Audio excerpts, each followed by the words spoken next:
They actually make me look more lighter skinned, like. And there's nothing wrong. Girls, no, there's nothing wrong with black people liking light skinned people, like, because, like, you know what it is, yeah. It's not that we're. I'm gonna murder you in a minute. I can't believe you said that, but yo. Anyway. Network to get work, I live it. If I put it in my bar, then I did it. Couldn't give a toss about an image. Some more time to think a nigga tripping. Leave a nigga permanently kipping. Something I got dead if the other don't kick him. Bring it to the council, council said kill him. We ain't having that bullshit in this village. Multiple, every girl is me with a women. Tribal business, die from my women. Big blood clot, empire man billing. Them I go and like them down on the mission. Good evening, ladies and gentlemen. Welcome to UrbanStarzUK podcast. So this evening, I have John. Respect, John. Welcome, my brother. Nice to see you again. Nice to meet you too. Creator, content writer, web designer, and graphic designer. On my left, I have the great Temba here. Studies politics and media in Wolverhampton University.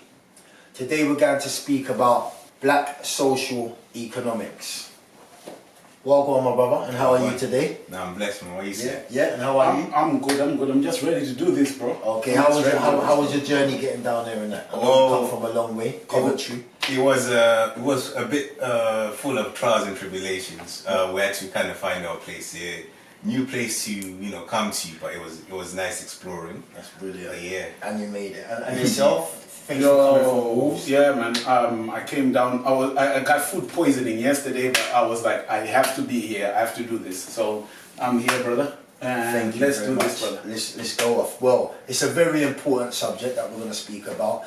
It's black social economics, and there's no better time than now to speak about this. So I'm going to kick off with question number one. And I'm going to fire at you, John. And the question is, what is social economics? Socio-economics is basically a combination of social and economics. So social is basically how we communicate with each other, how we live together, and basically how we kind of live together in the sense of how we interact in various ways. Whereas be it the way that we do business, the way that we talk to one another, the way that we see one another. Overall, every single way that we interact with each other. Okay. That's basically the social part. And then the economic part is basically what combines the money, the business, and the way that we transact business in each and every single way that you can think of. Even if it's the economic part that's in the light, or should we say legal, and the one that's in the dark. All those are part of social economics. Okay, that was lovely. Now, could you touch on the same thing John just touched on there? And then we're going to the dark. John went into some great detail, John. Brilliant stuff. But I prefer a more simpler definition of this. I prefer this definition of socio-economics as how your social interacts with your economic. Because the social comes before economics, capitalism, and all this stuff. We were social people before we became capitalist people. Wow. And like, I don't want to jump to your next question and the importance of socioeconomics, but this is what it is like. Because we had a society before capitalism, the Industrial Revolution. Okay. So yes, and now socioeconomics is how do we navigate the economic part, like, so how does society and economics, how do they mesh together? Yes, and this is a thing like I said, I don't want to jump the gun, but that's why we're here. It's a part of learning that a lot of people of my color and your color, we don't take seriously. Okay, I think that was a brilliant way to answer such a question. I'm going to go into the jump in the gun, yeah? And yes. I'm going to say, is social economics important to power? I would say so, because in 1976, I don't know whether you know this, but the city of New York went broke. If you didn't know, people can Google this. The city of New York is run by 11 people, and 10 of them are bankers, and one of them is a city employee, because they got so broke that they had to let the business people in. this is what is quite important, like to realize that like your society, this thing you've done for 10,000 years, 20,000 years, at some point these money men are gonna come and they could take over. So we have to control that destiny.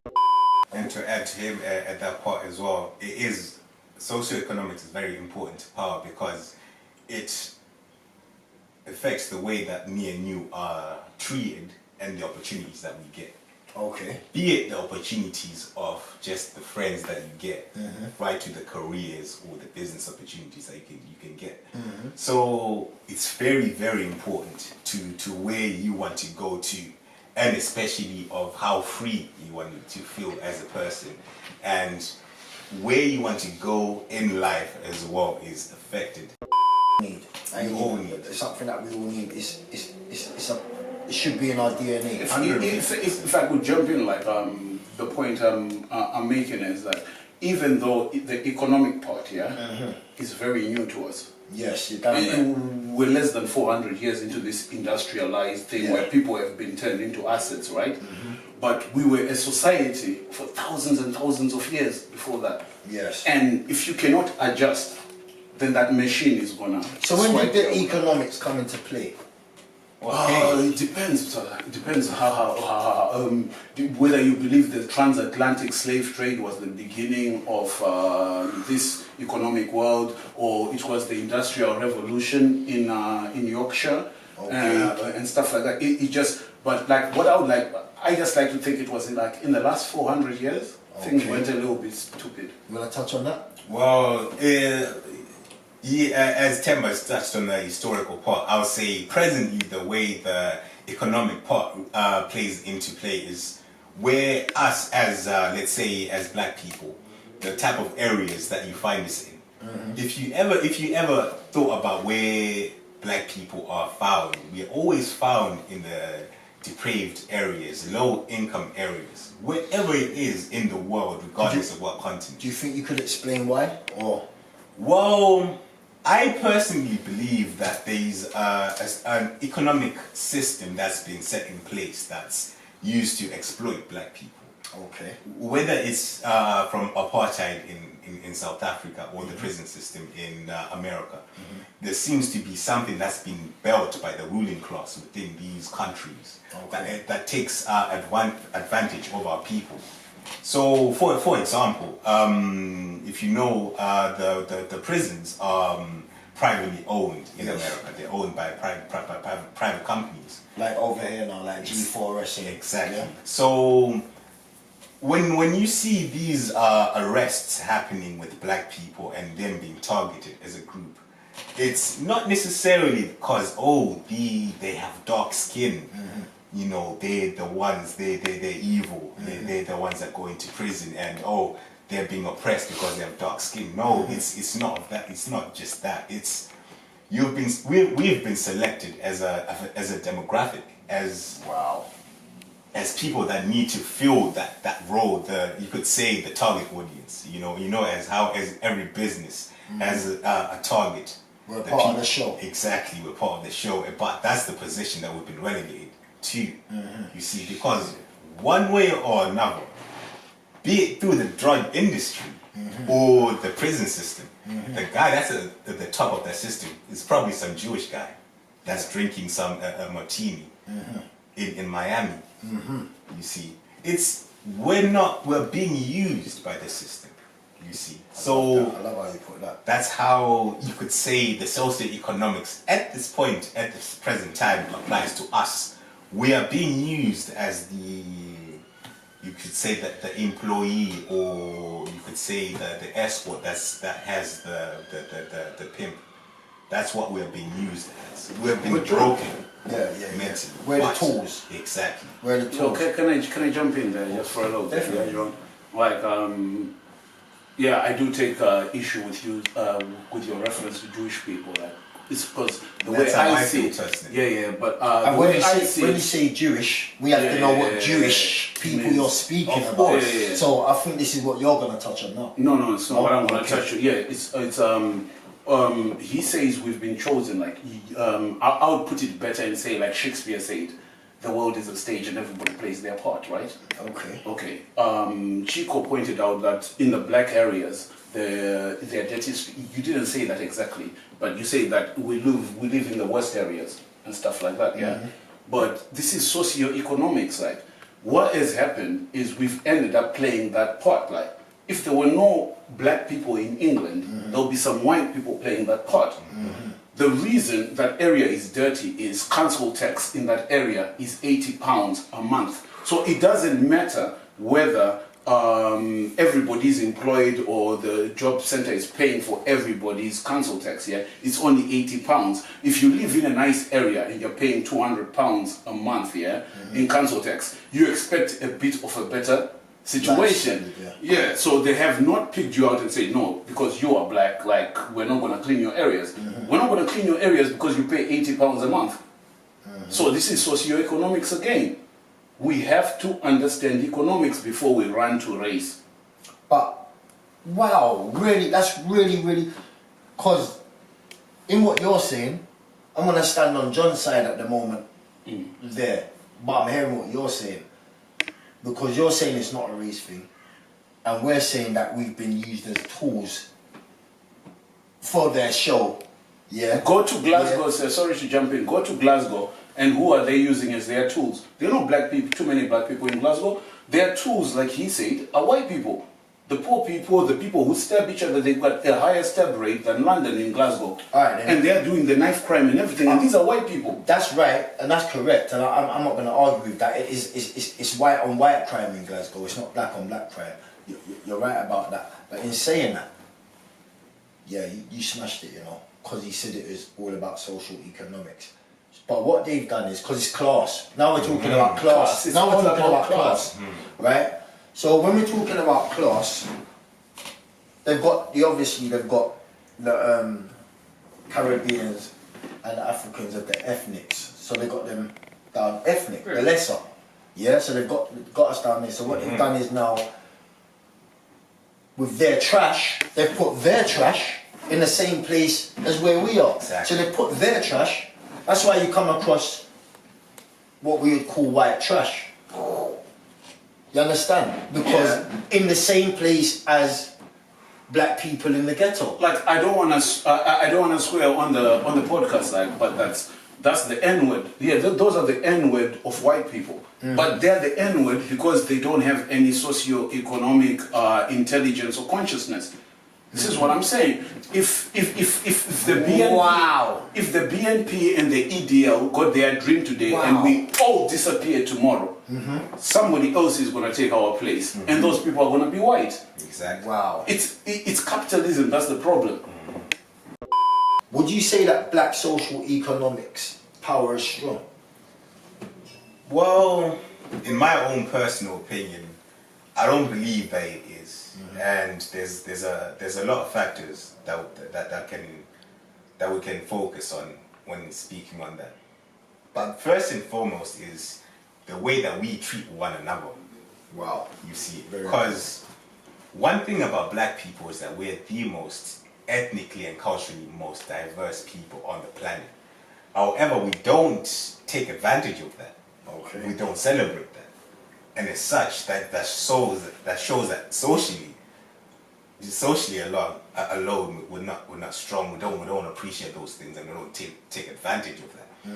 If you look at all the most powerful countries or cultures, be it nationally or internationally, they're individuals or communities that take great pride and interest in their own cultures. So let's say, for instance, with England, we could say that the most you could say that let's say three most powerful communities are of course the Caucasians of England, and then we can say the Indian Asian community, and then we can say the Asian Chinese community.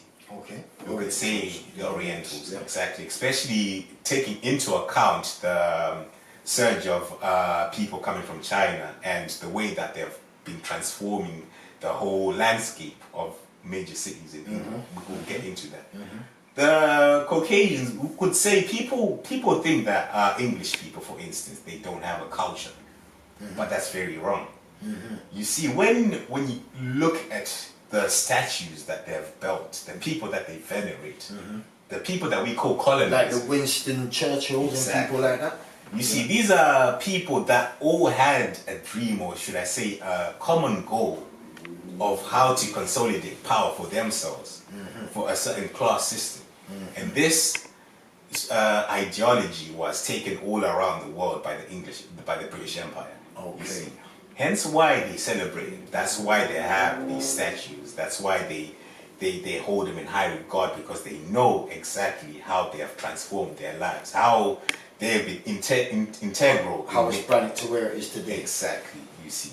And then now when you see, let's say now we go into the Indian, Asian community, or even the Pakistani community, you see, they are people that have their religion. That's right. You see, they have their own dress code. That's right. They have their own language that they speak.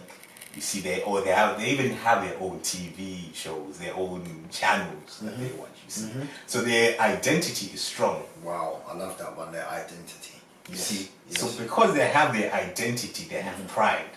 You see, you see, all the people in history, or even all the empires or countries, have always been people or principalities that have taken their identity very seriously, because this is the thing that cannot be cut down by anything.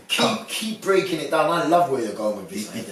You can't break down an identity, even if you kill them, even if you strike down a sword, or whether you torture them. It's something that lives somewhere that we can't reach as people, as physical people. So it's integral to put an identity into people's heads.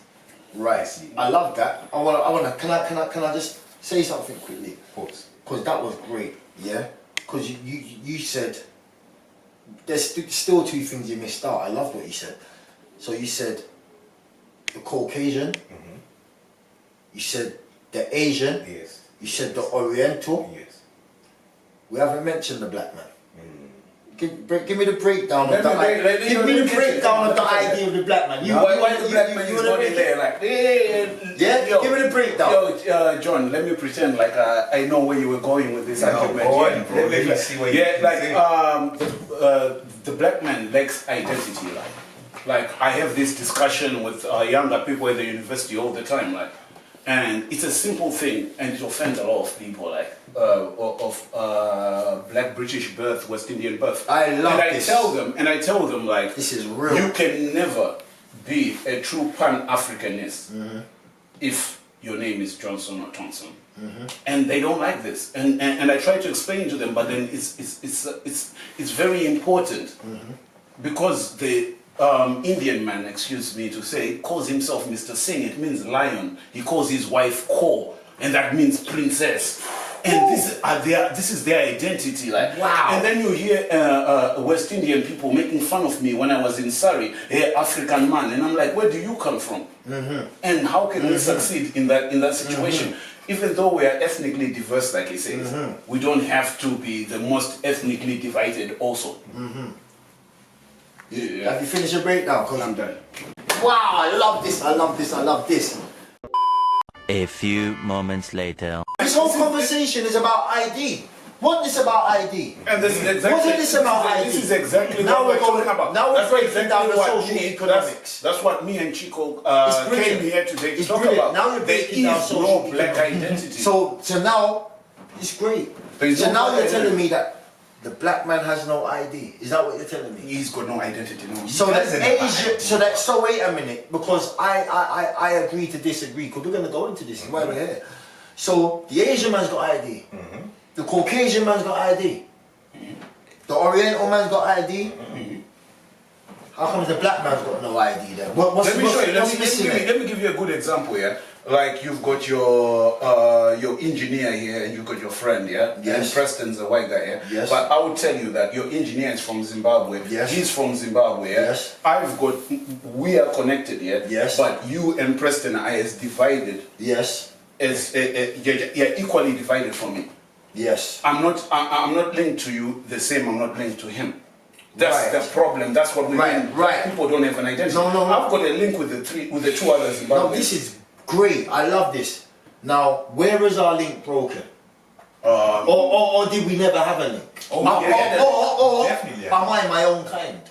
No. This is Right, this now is wait a minute. Here I'm socio-economics. going with this. Here I'm going with this. You have Pakistani and you have Indian. They're both Asians, but they're different types. But they are succeeding because each of them Yeah. are sticking to their own kind and they are helping each other forward. But wait a minute, let's go back to the man with no ID. Let's go back to the man with no ID, which we call the black man, and we have got an ID. Oh yeah, we definitely. I've definitely got an ID. It's long lost, but I've got an ID. I'm an Israelite, my I friend. think what I was talking I am a Jew. I'm the original Jew, my friend. I think so when what you're I was- talking about what Jews, I was talking about, and you was on about sorry to disturb you. What I was talking about was a common culture. Black people do not have a common culture. let me bring down something though. You lot have. You see Africans. You see the black African man. Yes, sir. Let me show you something about the black African man. Yeah, the difference between the black African man and the black Jamaican man. I'm gonna give you the difference right now, and it's gonna kill you dead, and you're gonna get. What's it? Come on, You're gonna get me right I'm away. waiting. Watch this. What's your name? Buyeni Temba. Thank you. What's your name? John Paso. John, you have to explain that, Oh, yeah? yeah, sorry. Yeah. In my country, yeah, Okay. my name, I said Buyeni Temba. My name is Clever Buyeni Temba. His name is John Chikompaso. You needed an English name to go to school because the white people or the teachers wouldn't be able to call your name. So we were forced to get a first name. That's why. That's why his Three name is generations. John. That's for. That's why No, my no. first name So, is so wait a minute. So that was for England. No, not even England. That's what. When we're in Zimbabwe. Zimbabwe. Even my mom. They My can't mom pronounce your. Zimbabwe. Hold on, they can't pronounce your name in Zimbabwe. Zimbabwe. They can't pronounce your name where you come from. For 3 generations, as I'm saying. And they people don't, been called but there John. were white teachers and stuff in it. And they said you can't go to school unless you had a white first name. So we all have a white first name, African second name, and an African surname. Alright, can I finish my breakdown? Yeah, go ahead. Right, and then we're gonna get back, right? 'Cause this is so great. So, this is the difference between the African and the Jamaican. So you got a name though, innit? Yes, I am. And it's not from your slave master, is it? No, You ain't got a slave master, have no you? slaves in Zimbabwe. You ain't got a slave master. I ain't got a last name, but I got a first name, slave. But your first name was given to you probably by your parent to Well, give you could always to give you think an of- English name, innit? Think of For this. school. For school. For school, that was for Yeah, school. that's why we have a but that first- was given to you by your parent. For me innit? to get opportunities in that Exactly. system. Thank you, John. But it was given to you by your parent. innit? Yes, by my Now, parents. guess what I'm saying? Mackenzie, yeah, wasn't given to me by my parent. It was given to me by the slave master. Yeah, the language that I speak was given to me by the slave master. Yeah, Patwa, yeah, which is broken English, is broken because before it was what it was, and we wanted to speak. The white man broke us to speak it, so he broke us to speak English, and that's why you got broken English, and that's why you got broken French, which is what do they call it? The broken Yeah, French. They speak that in Haiti. Yeah. Do you know what I mean? But it's broken I really French. It's want to get patois into as well, that. but Yeah, it's I really want broken to get French. into that. French, yeah. And the English. I love that, brother. I really want to get so, into that. so what I'm saying is, you have a heritage. You, are a different black man to me because you have ID, sir. You have name, you have religion, and you have language. So, my friend, how can I elevate? But when I tell you Let me finish. How can I elevate, the Caribbean man elevate, when he speaks the language of the white man that understands everything that he says while he's putting implants on. So how can we make a plan, if the man that broke us to speak his language, we now speak his language, and we can't make a plan. you don't speak his language though. Sorry, But let me Wait a minute, let me finish though. Let me speak. We can't make. Can I go next? How can we Can I make? go How can we make a plan? Yeah, if the guy understands everything we do, because we're speaking his language.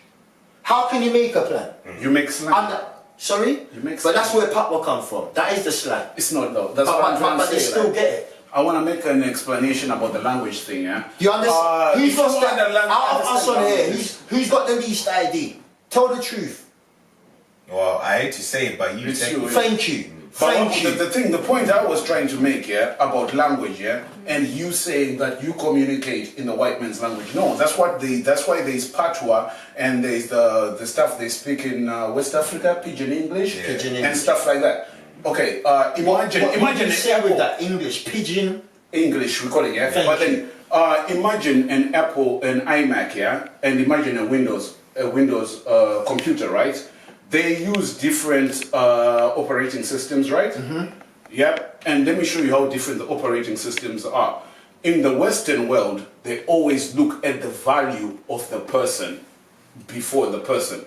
So they say big boy. You can do it in French, you can do it in German, you can do it in any Western European language because they want to know what you are worth to them. That's the hard way. And then when you go to Africa and other parts of Asia, not too much close to China, but if you go to them other places, you're gonna find that we always talk about the person first. We say Mukoma na Mukuru. We always start with the human being because the human being is more important than his value. And that's how you end up with patois and pidgin English because the software is refusing to load up. They want you to say big boy, they want you to speak in their order of importance. But then the brain refuses, and then you end up with a language like patois where they actually put the human being first instead of his value. Okay, can I just say one more thing before we get back into this, because we're on it. Do you believe that the Jamaicans that are in Jamaica came from Ghana? I believe they came from Ghana and Nigeria. I believe they... So they came from West Africa? Yeah, don't get me started on Jamaicans. They're the superhuman beings. Jamaica was created here as a place to drop off all the slaves. Yeah, Jamaica is like Haiti. During the transatlantic slave trade, yeah, most of the slaves were not sold to plantations. That was like maybe 30% of them. Most of them went to families, like a mom and a dad starting off, and they're like, yeah, let's buy a black guy. So you needed people who were very calm and everything. So the slaves that gave them trouble, the ones they knocked their teeth out, the ones they brutalized, and they couldn't sell them to a nice family, they dropped them off in Jamaica. The French dropped their broken property in Haiti. And they were supposed to survive for 3 months. It was cheaper to work the person to death for 3 months. So when I see Usain Bolt, I see a superhuman being. He was destined to die, but he lived. He's still there. You know what I mean? That's why I respect the Jamaicans on that one. Right. They were supposed to die in 3 months and they are still here 300 years later. How strong do you have to be? Is black social economics strong? Do you find it to be strong? So that's a very interesting question because I think it is very, very strong. It is absolutely strong. If you look at the 47 million Americans, black Americans in America, if they broke away from America right now, they would be the 9th largest economy on the planet Earth. Wow. Just from the money they make, yeah? Yeah. But they waste it. You look at Africa, like Zimbabwe, we've got all those natural resources. You look at the Congo, the richest country in the world, and the people are the 3rd poorest in the world. So the economics we have, it's the thinking that needs to be changed. Why? I don't understand why Africa isn't a place that it is. Yeah, that's... Is that another story? Yeah, you could... You know what? You need to come home. You need to come home. I'm coming home, but you just told me that I don't belong there. No, I say, get your identity. Come and get your identity, because you guys, yeah, because we've been brought up to smile to a white person cutting in front of you, even though the white people are less than 0.5% of the population. Okay. And but if you guys come here, somebody once made this point. Do you know why there are white people in South Africa and not in Nigeria? Because the Nigerians don't take shit. Okay. So if you guys came to Africa and you moved to Ghana and stuff, you would never let anybody. I grew up in Zimbabwe, but it's normal that if a white person is in a hurry, it's allowed for them to cut in front of you and pay. Okay. Even in Robert Mugabe's Zimbabwe, this is allowed. But if you were there, you would probably nah, we can't do this. Wouldn't be having a Yeah. So we do need you. This is what I was saying. We need a common black culture. Okay. Once you see me, Yeah, as a brother, not like he's a black African man and you're a West Indian, British, something, some crazy title which doesn't mean anything. If an Indian can see a Pakistani as a brother, an African can see a Jamaican as a brother. That's what I don't even believe in Jamaica. This is why. Like, do you know the Jews were Hitler killed I'm not talking about the Jews like that, but Hitler killed 1.2 million Jews, yeah, at a place called Auschwitz.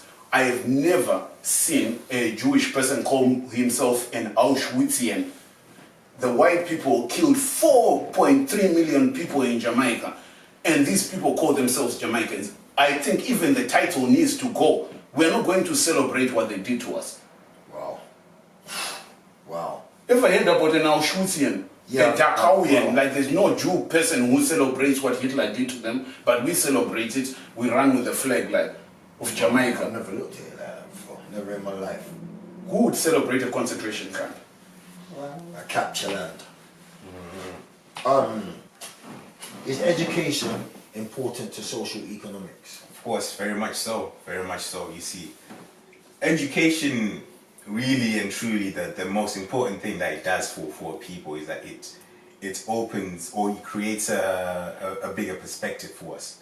We're able to understand more things that happen around us and in our own environment, you see.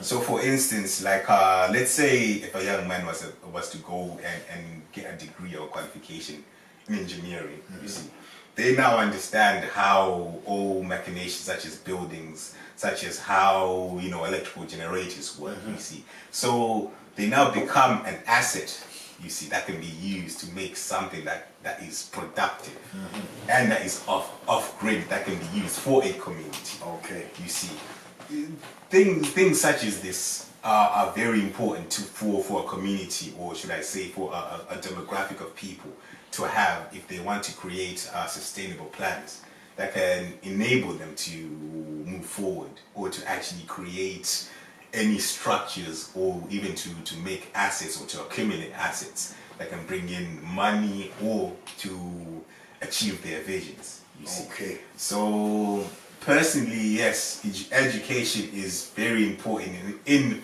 all levels, be it your level 2s to your degrees to your PhDs. All of them are important. Everyone at all those levels needs to be educated because they play their part.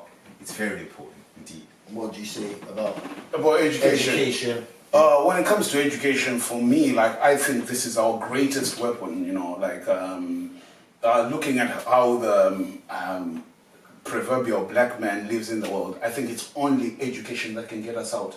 Why do I say that? You could get hanged for learning to read as a slave. It was so important to keep them from learning. It's like, okay, that's very interesting. And then you realize that in South Africa, you know South Africa?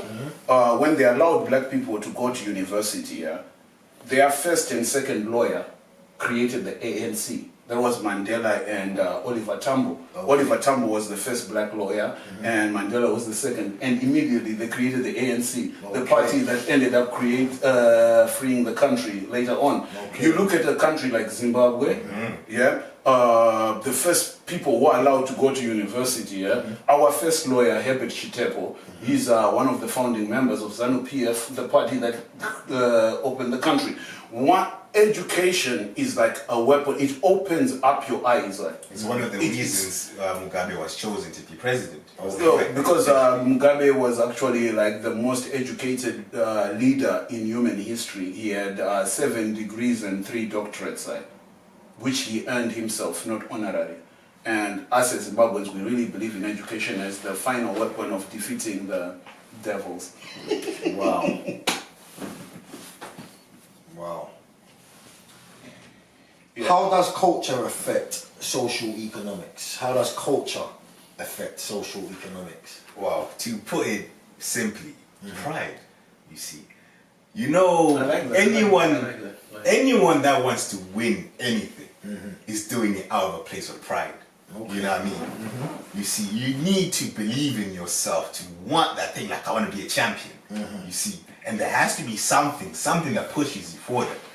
You see, so now when you think about our people now, you see, what do we have pride in? when you see at the music that we're making right now, we're talking about killing each other, selling each other substances that destroy families. You see, this is not from a place of pride, but self-loathing, self-hatred. Can I just pause you while you continue your point? When you hang around black people here, who do we joke about? We don't, like white people probably joke about black people. I don't know, I don't hang around them when they're joking around, yeah? But if you hang around black people, who are we making fun of? Black people. Ourselves. Well, always, it's like that, like, yeah, sorry. No, that's a good point, indeed. You see, we need our culture, or culture is, should I say, very important if you want to create a powerful identity for yourself, especially if you want to become something else. You see, you need to know your stories of your ancestors that were able to go through adversity. You need to know the stories of the kings that you descend from, so that you know how to replicate their success. You see, you need to know how to be able to draw that power. Because of all these, should I say, images that we've been bombarded with, be it the quote-unquote successful drug dealer, or be it the slave, it's their own roles of submission. Because sooner or later, that successful drug dealer is going to get caught. But systematically, that's his role. The police exist to come and get his drugs and get his money. To get the black guy, the bad black guy, and everybody is safe afterwards. Exactly. They want you to do that. They want you to be that person. Not glorify it, but we glorify that.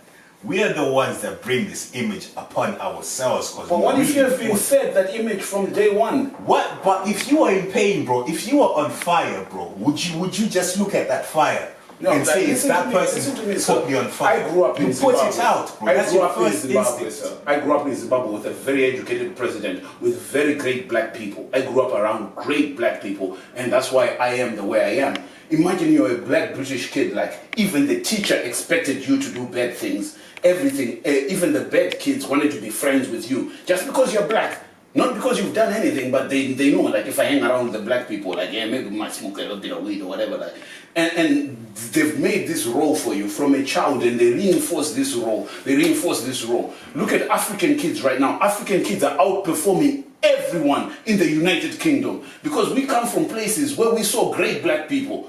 The only image of black people they get in this country is the drug dealer, you know, like you say, the guy who gets caught at the end of the movie, like, and stuff like that, like, and they're being taught again and again to keep playing this role. However, my point again, if you're in pain, if you are on fire, do you not question, why am I on fire?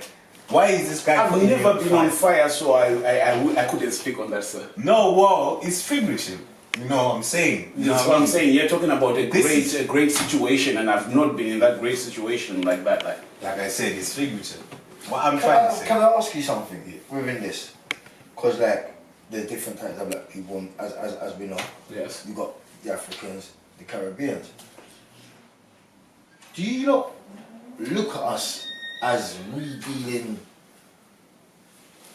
bashment, drug dealing people? Yo, definitely for the first 2 years in this country, like. Thank you. Because I'm coming from a place like in Africa and stuff like, and I lived with my rich auntie in Surrey, and she used to tell me like, these are the people. Why do I get stopped and searched like twice a day? It's because they don't even. Africans don't call them black British. They call them Jamaicans. Everybody is Jamaican, yeah. And my auntie used to say it's them, like they're the ones who messed it up for all of us, like. And I'm like, I don't like getting stopped going to college, coming back from college by the same police officers. Imagine what he just said. Your auntie used to teach you that, you know. Yeah, that it's you guys who made it. So guess what? And then guess what? We get teach a similar thing, but we don't get taught that you're the reason why we get stopped. You understand? Because we get told that you sold us out. You not sold us out. You see. Yeah, this is what we got taught. I got to learn this as well. A lot of Africans didn't know the history of slavery until they actually got to England. They didn't even know that it existed, some of them. Nah, mostly because we're probably rich people would have not known, bro. Okay. Okay. Well, this idea that we sold you, probably a lot of us did not know that, that there were black people in Ghana. That's why Ghana was the worst in it. That's why a lot of Jamaicans. Yeah, Ghana. Jamaicans Thank you for the year of return, Ghana. Them sell we out. That's what Jamaicans would say. Yo, them sell we out. You understand? But you had the year of return last year. The Ghanaians have allowed you to come back to the country. They are saying sorry. However, to add to the whole Yo, I've got no thingy against it. I'm just... No, they are aware of it. The government of Ghana is aware of this. And last year they offered anybody from the UK, America, to get you free citizenship. That goes back to saying earlier on when you said you and you are one of a kind. But if my lineage comes from Ghana, yeah, we're still Southern Africans. I'm surely... Oh, you're Southern African. Exactly. That's what I wanted to say. Southern African. Almost 2,000 miles. Temba. Thank you. What I wanted to say. Thank you. That's a different argument. Yeah. What exactly? We didn't engage in the slave trade. What exactly? Because life was sacred, and the king, nobody owned life. Even the king had no right over life and death. So it's impossible for you to sell. Like it's almost Hebrew. Because we believe that human life is sacred, like I said before. Wow. And you have to think about the geography as well. You see. Where did slavery take place? But Kenya did though. Where did slavery take place exactly? You see, not everyone could actually possibly take part into it because we were near the coast. No, Chico, I like this. I don't like the geography explanation. I prefer the explanation that says our king said no. Yeah, I prefer the explanation. But hey, listen, I'm talking about practicality here, cause so that they got people from Kenya. Really? Kenya was like 700 miles away from Zimbabwe. Yeah, but I'm sure it was some company though. What was South Africa? They could have got slaves from South Africa, bro. Really? Yeah, and you think you could sell a Zulu in America? Alright, certain people cannot be made into slaves. I haven't asked you, how does culture affect socio-economics? I think we have passed this by, when we talked about the Mr. Singhs and the Patels, how they help each other, right? And then in our society, when you make or when one of us makes money, we say people are bothering me, and you don't wanna hang around those people no more because you've made a bit of money, stuff like that. So that becomes because if you have a culture that keeps people together, and you have you celebrate your victories and stuff like that. But then because of economics again, remember when you're breaking a slave, it's like you're breaking a horse, because the horse is part of the or what do they call them of the whole thing when they are running together. Of the carriage. Yeah. But then when you ride on it, you're breaking it and saying it belongs to the human being. Yeah? Okay. And that's what they did to us like that.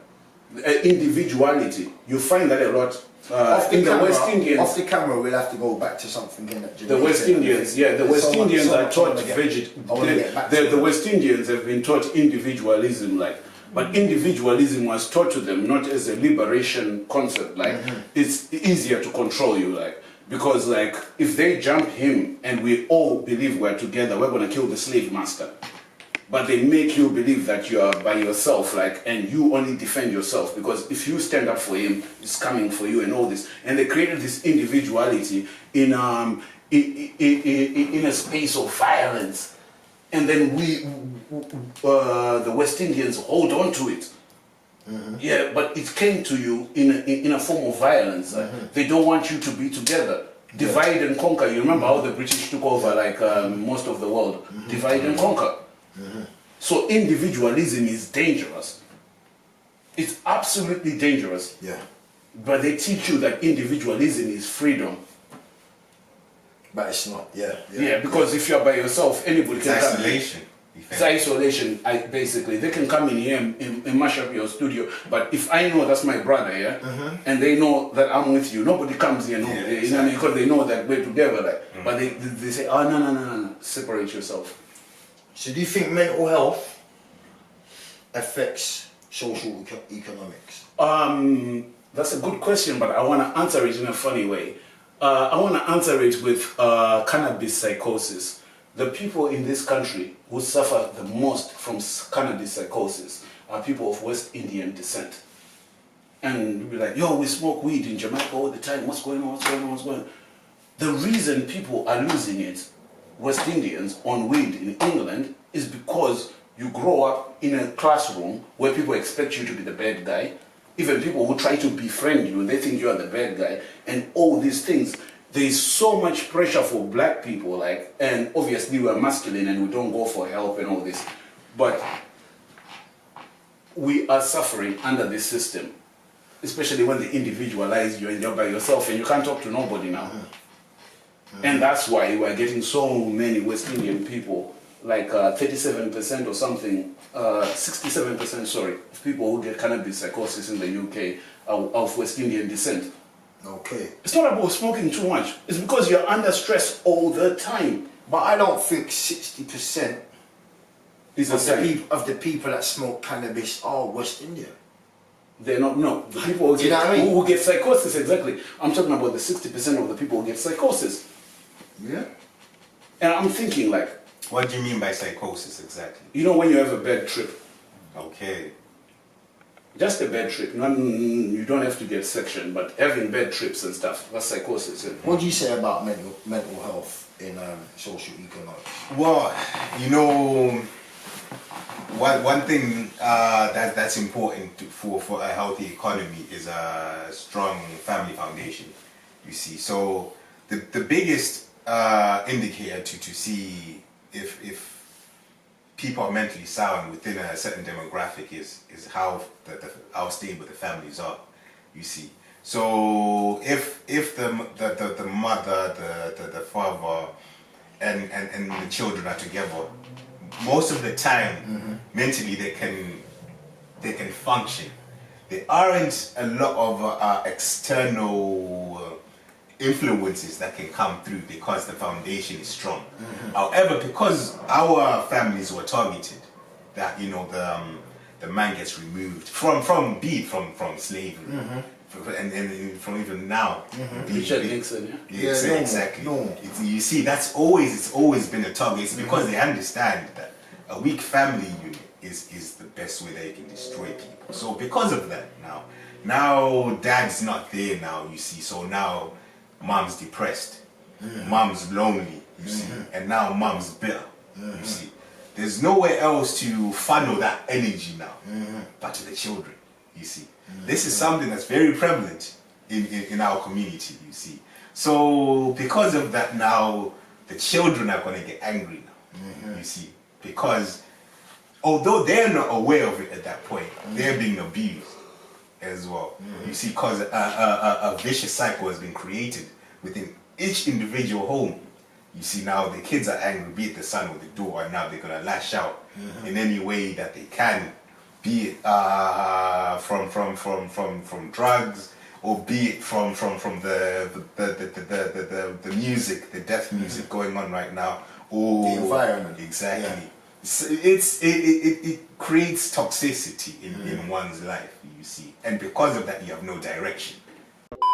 We're rolling on to the questions, and the question I'm going to ask right now is: can black art improve our social economics? 100%. Yeah. 100%, definitely. I mean, when you think about the inception of hip hop, when it began, you know, when with your Public Enemy. That's right. You know what I mean? It was about black identity. It was about knowledge of self. That's right. And it played a very, very, very huge role in terms of the way that we saw ourselves, and even the art itself. It's world renowned because of the power that it brought. You know what I mean? Yeah. So yes, black art can definitely bring power to our people. Okay. Because of the value, it has value. Even in the idea itself, it has value. You know what I mean? Yes. So the only thing that needs to happen now is that we have to find a way to use it for our own benefit rather than just giving away for other people, just for a few benefits. You know what I'm saying? Few individual benefits. We need to learn how to use it for us all.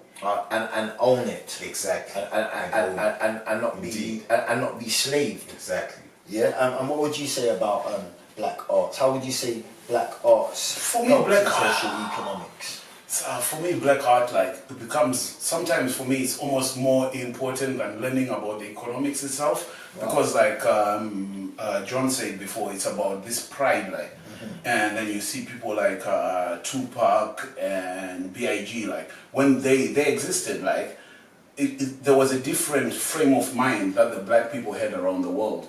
Okay. When we had like Public Enemy, like he was saying, like, I don't exactly know the numbers, but I do know, wasn't it? But I do know that from 1989 to 1994, it was almost like a 40%. Somebody can Google that and check it. Yeah, almost 40% increase in black people going to university in America because of the music they made. Then Tupac and Biggie die, yeah, and then we have this Puff Daddy era, and it all became about money, and then the art was not supporting the socio-economy.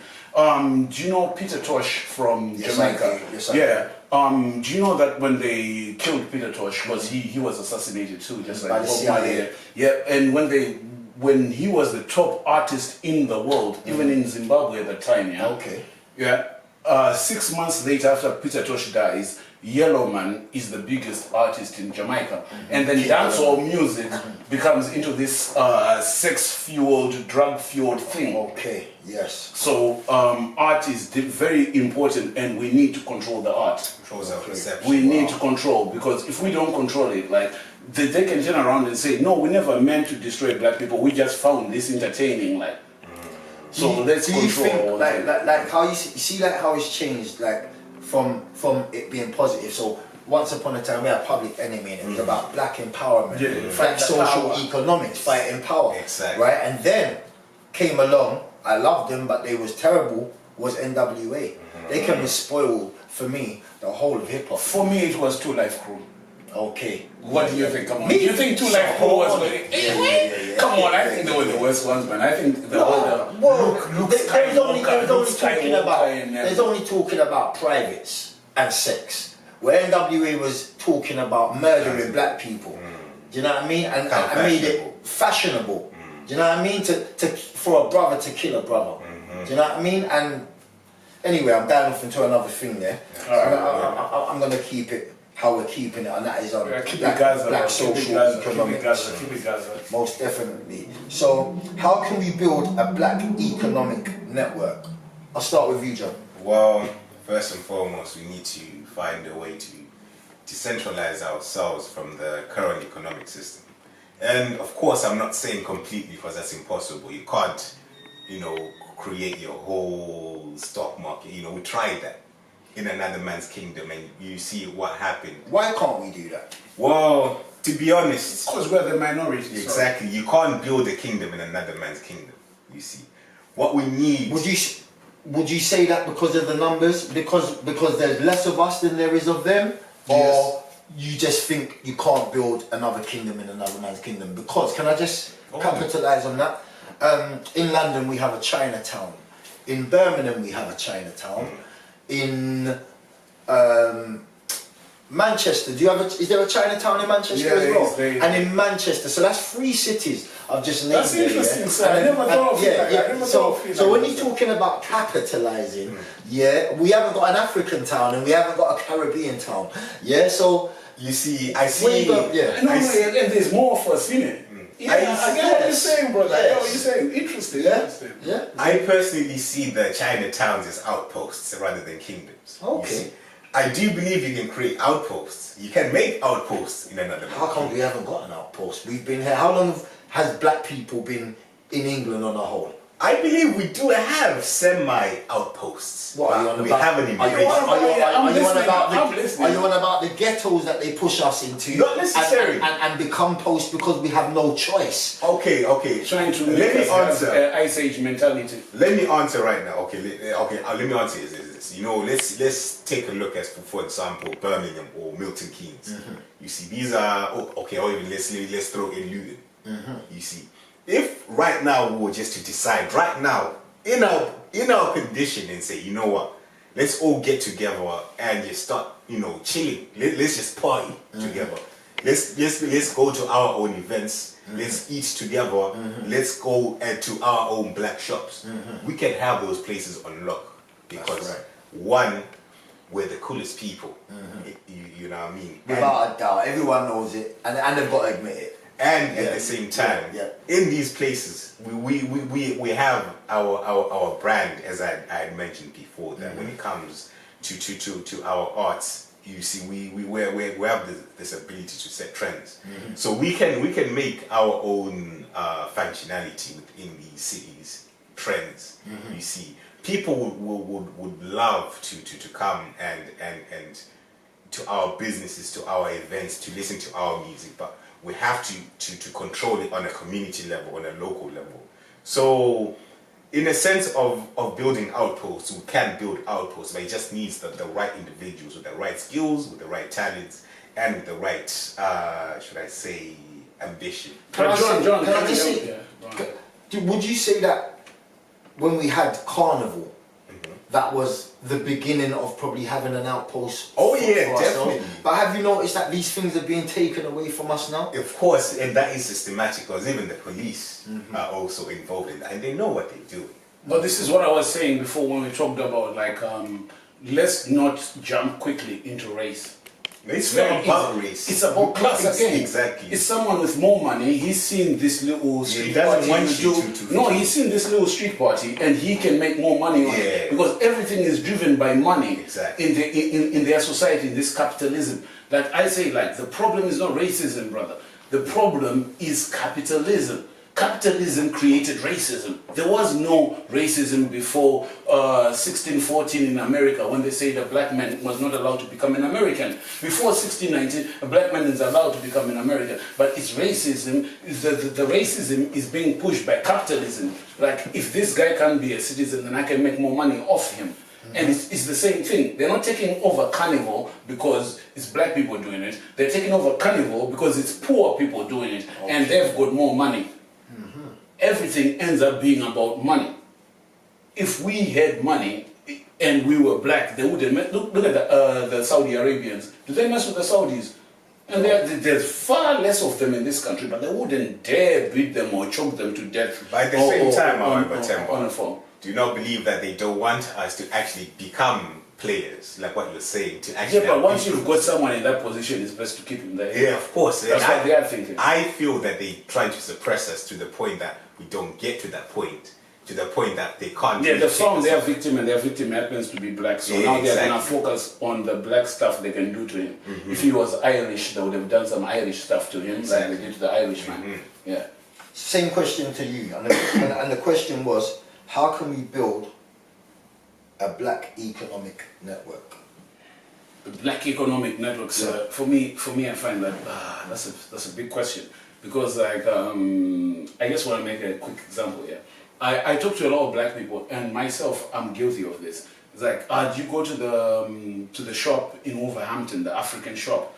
And I'm like, yeah, I went once, but it's a bit expensive.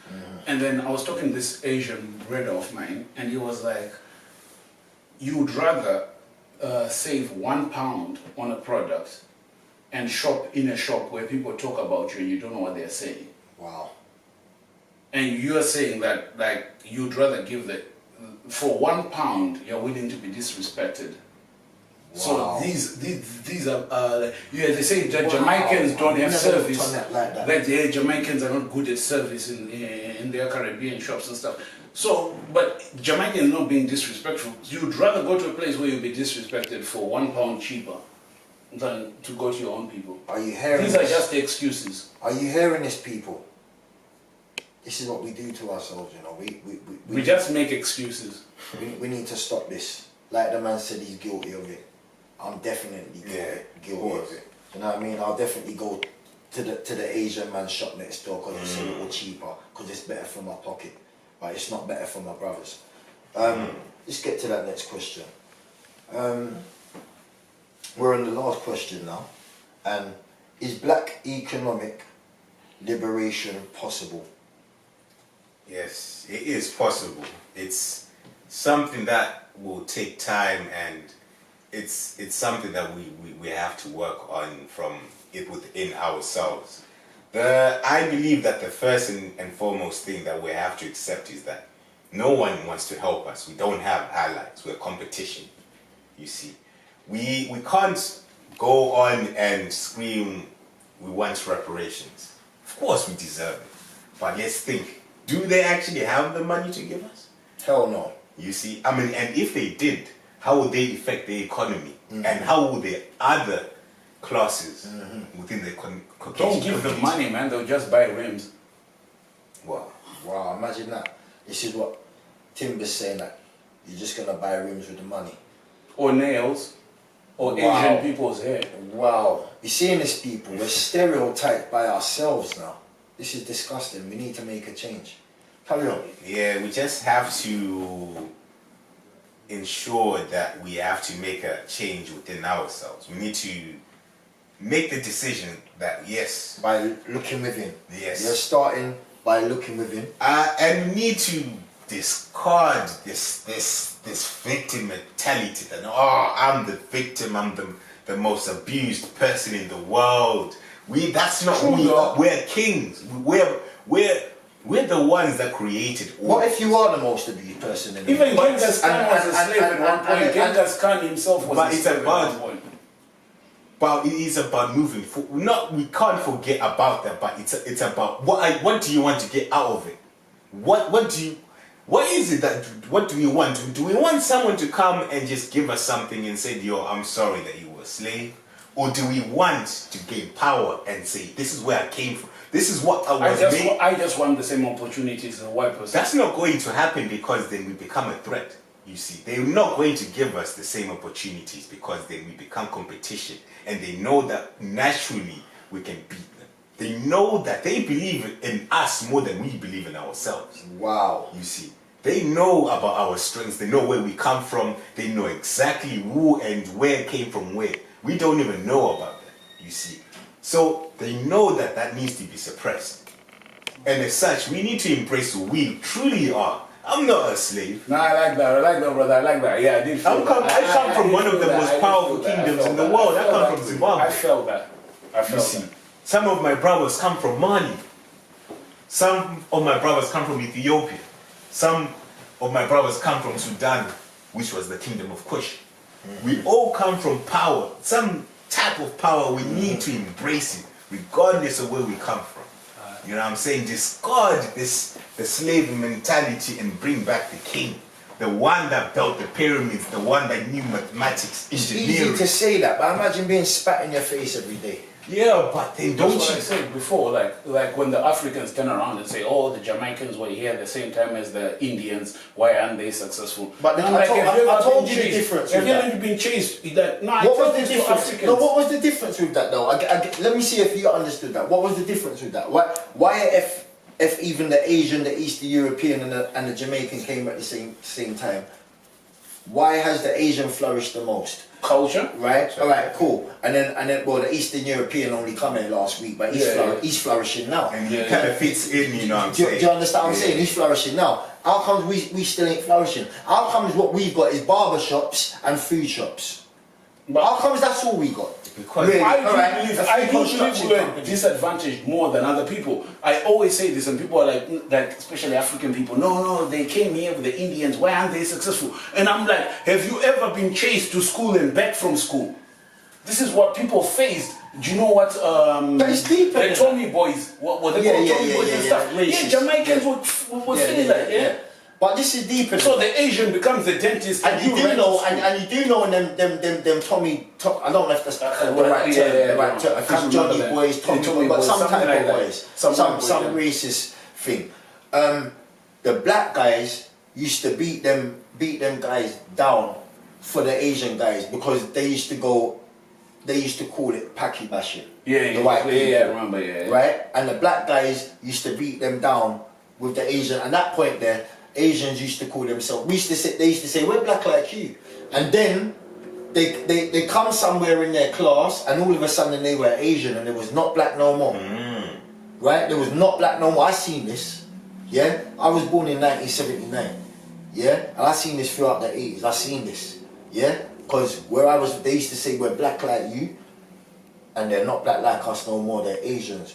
Now the difference is, my friend, like I said, they've got a name, a religion, a language, and a culture.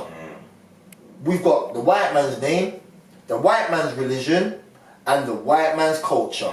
Even when the Africans... How you gonna win? Exactly. How you gonna win? You tell me how you gonna win. Answer that. Even when the Africans, when we started coming in the 80s, we didn't have that born homie, like, because you were West Indian and we were Africans. And I think these divisions in the Africans are very, very important. Like, like I said, I don't like the word Jamaican, I don't like the word West Indian. I told you, I equate it to the word Auschwitz. The word Jamaica to me is the same as the word Auschwitz. And could you break that down again? Why I say that? Yeah.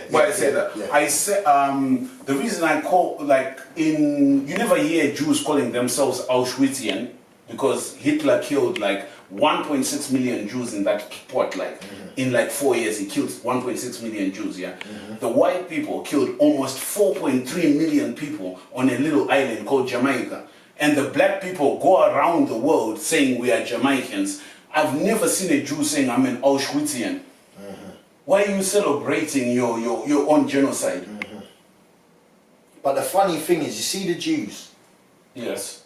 They're not the Jews. I know about that, brother. I know about that. That's a whole nother story. You're going into Yiddish and everything. Yiddish, yeah. But can I answer the question you were going to ask me about the socio-economy, like, so we can round this off? And the last question was, is black economic liberation possible?